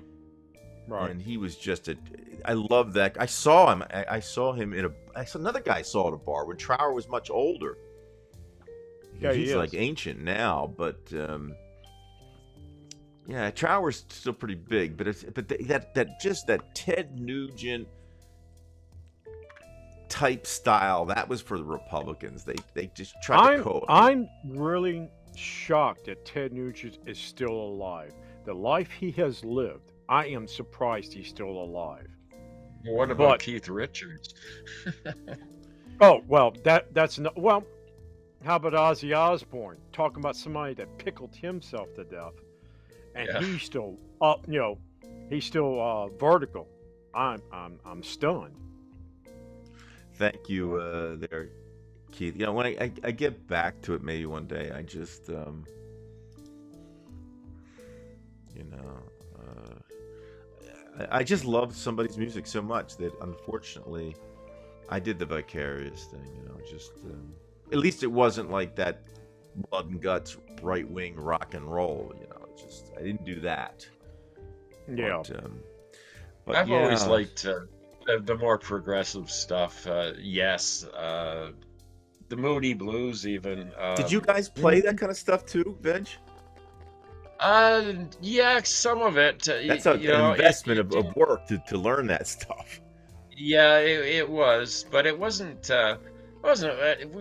It wasn't that difficult at the time. We're just a bunch of guys having fun. Drank a lot of beer, and you know, um, it was a silly time in my life, and it's over now. And I'm left with all this gear that I'm trying to give away. Actually, I have all kinds of stuff that I'd like to give away. Do you have like a lot of And 70s equipment still out there? it's not 70s Analog stuff? stuff. It's probably 90s stuff, but it's still good. Like I've got a really good sound system that's been in storage for years and years. And I keep thinking I'm going to find some young musician that really impresses me, and I'm just going to give it to Give it them. to them. Right. Yeah, and say, here, use this, because I mean, I don't know how much I could get for it if I sold it, because it's older now, but it's still good stuff. Uh, I've got lighting stuff that I never use, that I have from that period of time, and I just don't know what to do with it at this point. I've got to tell you a funny story, a Dave story with this, because his wife Judy used to get really mad at me because Dave always wanted to get whenever he got a keyboard, he wanted a new one that had more sounds. so, and the funny thing was when Dave played, like he would play a song, right, and he didn't know what to do with the buttons. He just kept hitting different buttons during any one song. He would like play all 118 patches, and eventually he'd just go with the regular piano sound at the end. But she would get mad at me because I would always tell him, like, Dave, I know this thing's $5,000, but you deserve it. And then he'd go to Sam Goody and he'd go buy it. And then a year later, he says, I got to get this new one. But she said, Brian, did you ever do that to me again? But Dave was, he enjoyed taking those trips up to Sam Goody. And it was the $3,000 one and the $5,000. And then she put an end to that. But Dave was hilarious because the true aficionados, they know when to use this sound for Emerson, Lake and Palmer song, or this for Genesis, or this for the Moody Blues or whatever. Dave, because he loved to improvise with me. That's what we did. He would just change the sounds every second on the same song. I said, "Here's my boy." He didn't know what the hell it was. He just hits buttons, you know. And I thought, "Oh, this is great." And then I could just see Judy getting really mad. Like it's like a toy to him. He didn't care there's people watching. He's just playing with the buttons. It was hilarious. Oh So, my God. yeah. Oh my! I know I've kept you guys really long tonight, and I really do appreciate it. And I did go off topic for anybody out there. I went up to the music thing, and maybe it's just best we did because it was Well, it's good to finish up on a lighter note. I mean, right. It is. going to It the, is. Yeah. you agree? Yeah, I mean, it was depressing, but I think it was important that we talk about it because I think we all are facing. If we're not facing depression and anxiety, we're facing frustration, which is not a comfortable feel anyway. I mean, that's goes without saying. So Even we're it- all kind of in the Even same in boat. your darkest moments, you have to find. This is something I've learned over the years. Find a sense of humor even in the darkest moments. Even just that little bit right there always seems to help. Find that find that reminisce a little bit. Find that one thing in your past that made you happy, and then add something to it. Then add something else to it. You find out after a while you can pull yourself out of it, even just for a little while. I mean, humor goes along. This is something my therapist told me. He said, you got a good sense of humor. Why not use that? You know what? He had a point. This is something to share on to others. If you got a sense of humor, use it. Pull yourself out of it. Maybe somebody would like to. Even it's the stupidest thing you ever came out of your mouth. If it makes somebody smile just for a few seconds, that's an accomplishment. Yeah. I say go Well, with I it. like Yeah. really dark, sarcastic humor, and I hear the Russians are really good at black humor. I don't know, brother. You could probably tell me more about that. but- I don't know. Maybe because when I first started going over there, I didn't really catch their jokes. Mhm. I had to just play off of their facial expressions. It wasn't that I didn't really understand. I knew the vocabulary, but when they put the words together, the jokes are the hardest thing to understand because there's something behind it that I may not know, and I never really got. I mean, nowadays I get more of them than before, but that's usually for me the hardest to translate in one's head. But no, I wouldn't be able to tell you if that is. I still think we've got the greatest humor. Anybody who speaks English is just, it's just, I don't know. But I mean, humor is obviously universal, but I can't think of anything funnier than just our language with humor. It's just, it's amazing. You laugh now. Is potato. So, anyway, gentlemen, I want to thank you very much. I really appreciate this, and Well, thanks for having me, Brian. I really same here. appreciate being a guest, and really enjoyed myself tonight. And again, it's and we'll always- do it's this just again. it's like visiting with a couple of old friends, and all, of course, the people in the chat room. So we'll have to do this again sometime, like you Definitely. say. Yeah, we'll do sometime soon. All right, gentlemen, I'm going to say thank you, and thank you to everybody. I know I didn't get to show all of the commentary, but that's what happens when you only have 12 subscribers and stuff like that. I have a few more than that, but it's You actually got a meaningful. few more on your channel. I remember at one time you were sitting at 124. What are you, like 136 now? I think I'm at 132. I think. I think could have sworn it was 132. 136. Maybe it is. I haven't really looked at it, to be honest with you. It's too depressing. to look at. I don't. Usually I don't at look it. at my statistics. I think I have just don't bother. 132, but I could have more. I don't know. I think it's 132, but Yeah. I'm real happy with it, because Well, I think I'm gonna use a clip from this show in my next veg video. So I'll give you a little push if we can help each other. all right. That's always a good thing. Yeah, and as I Right. finish up here, remember, if you are new to this channel, the gentleman to my right and to my left, we have T-Bone, Side of Life. If you check out that channel, it's fantastic. You'll see all this visual imagery, and his commentary, and it seems to be evolving. You know, it changes too, which I like. It's and Veg, very capitalism, and Veg look for And humor. Vegemite Deluxe because I say the last video that I saw there was just it's when somebody is honest, brutally honest, and takes his insides and throws them out there. That's courage and bravery, and it's a great video. You should check it out. And in general, just check it. I think it's a very humorous channel and helps me get through the shit of the world, basically, because he seems to basically be feeling the same way I do all the time. It's just a Well, mere image. this Saturday night show, every Saturday night, well, it's not that it's Friday tonight, but normally Saturday nights. I look forward to this every week, just being in the chat and watching it. It's one of my favorite channels. And T-Bone, as soon as I see one of yours come up, I'm one of the people that watches it. I don't always leave comments, but what are you doing to your face there, buddy? I don't That's know a what weird you're light talking or about. something. You're seeing things. Yeah. Well, gentlemen, Hey, I really, Hallucinating. If I you really- ever wonder what it feels like to be inside of a snow globe, wonder no more. gentlemen, I'm going to sign off now and say have a wonderful Christmas Eve and Christmas and Yeah, New Year's and happy we will holidays to see you. all. Thank you. We'll see you next year. Touch wood. All right. See you, everybody. And let's, if you're religious, prayers for Dave, and if not, just positive thoughts for Dave. We miss him. Yeah, we do love Dave. See you, Yeah. everybody. Thanks, guys. I'm going to shut down Neat Cam when I'm done, so you won't see me. But thank you. Okay. Good night.